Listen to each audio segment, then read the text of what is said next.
പ്രമുഖ മാധ്യമ പ്രവർത്തകനും മനുഷ്യാവകാശ പ്രവർത്തകനുമായ മുകുന്ദ് സി മേനോൻ വിട പറഞ്ഞിട്ട് ഡിസംബർ 12-ാം തീയതി 20 വർഷമാകുന്നു. മാധ്യമരംഗത്തും മനുഷ്യാവകാശ രംഗത്തും സ്വന്തമായ വ്യക്തിമുദ്ര പതിപ്പിച്ച ദിഷണാശാലിയും പോരാളിയുമായിരുന്നു അദ്ദേഹം.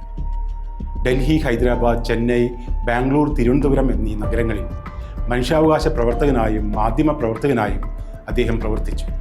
APDR, PUCL, Amnesty International, Asia Watch, NCHRO എന്നിങ്ങനെ പ്രമുഖ മനുഷ്യാവകാശ സംഘടനകളുമായി യോജിച്ചായിരുന്നു പ്രവർത്തനം. 1969 ഡൽഹിയിലെ Shriram centre for industrial relations എന്ന സ്ഥാപനത്തിലെ മാനേജിംഗ് ഡയറക്ടറുടെ പ്രൈവറ്റ് സെക്രട്ടറിയായാണ് ഔദ്യോഗിക ജീവിതം ആരംഭിച്ചത്. 72 കേരളത്തിൽ സർക്കാർ സർവീസിൽ ജോലി ലഭിച്ചെങ്കിലും സ്വീകരിച്ചില്ല. 2 വർഷത്തിന് ശേഷം കുൽദീപ് നയ്യാർക്കൊപ്പം മാധ്യമ മേഖലയിൽ സജീവമായി. ഇക്കാലത്ത് ഇംഗ്ലീഷ് പ്രസിദ്ധീകരണങ്ങളിൽ ഫ്രീലാൻസറായും ധാരാളം റിപ്പോർട്ടുകൾ പ്രസിദ്ധീകരിച്ചിട്ടുണ്ട്. മൂന്നാം ലോക രാജ്യങ്ങളിലെ സാമ്രാജ്യത്വ ചൂഷണത്തിനെതിരെ തേർഡ് വേൾഡ് യൂണിറ്റി എന്ന ഇംഗ്ലീഷ് മാസികയും നടത്തിയിരുന്നു.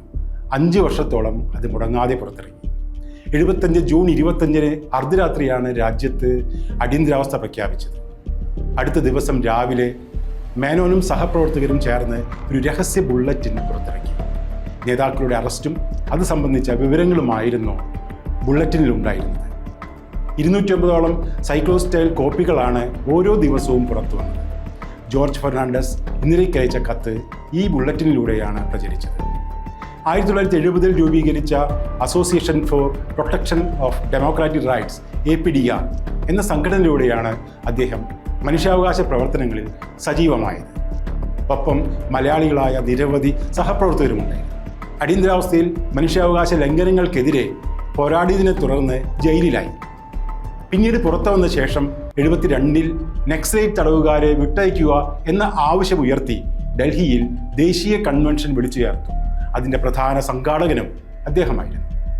വധശിക്ഷയ്ക്കെതിരെ ശക്തമായി നിലകൊണ്ട മനുഷ്യസ്നേഹിയായിരുന്നു അദ്ദേഹം. ഹരിയാനയിലെ റോഹ്തക് ജയിലിൽ നിന്ന് ഭീം സിംഗ് എന്നൊരാളെ തൂക്കിക്കൊല്ലുന്നത് നേരിട്ട് കണ്ടതായിരുന്നു വധശിക്ഷയ്ക്കെതിരെ രംഗത്ത് വരാൻ പ്രേരിപ്പിച്ചത്.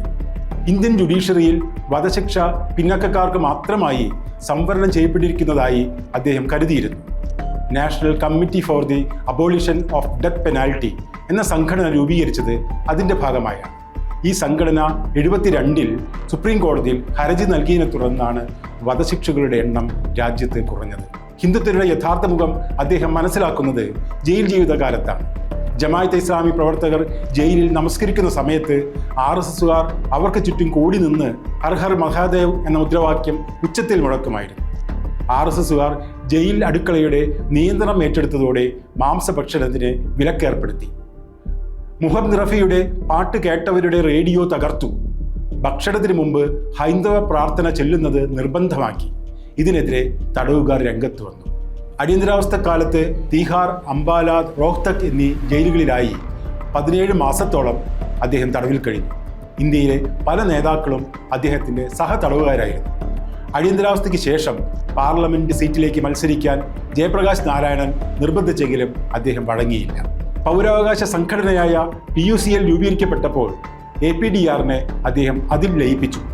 PUCLന്റെ 10 സ്ഥാപക അംഗങ്ങളിൽ ഒരാൾ മുകുന്ദ് സി മേനോനായിരുന്നു.